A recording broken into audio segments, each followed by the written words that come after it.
And welcome, and then I am planning to show you that what sounds bad bearing and what are those things that we can notice and see and hear that now our car or truck wheel bearing is bad and damaged and we have to replace that.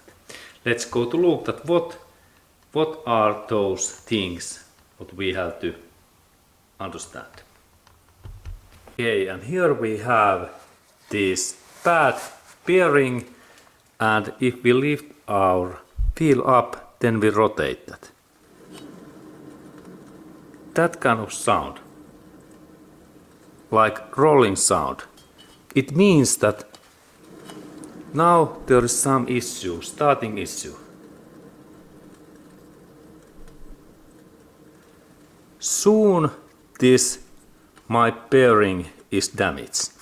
If you have take away brake disc and brake pads, then there is only sound of bearing.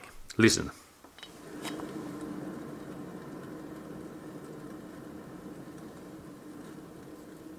This small sound, this is bad. Let's go to listen closer. Now these bad sounds come from here inside. Listen. This is starting point.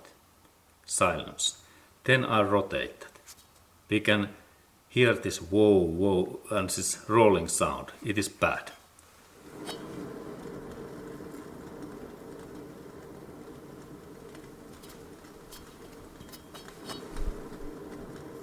This is bad sound.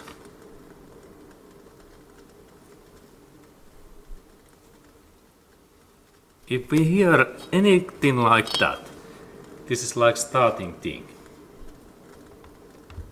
And then when we are testing this car or truck's bearings, if we hear this something sound, it is like starting point that now we have damage, and then we can do this movement test.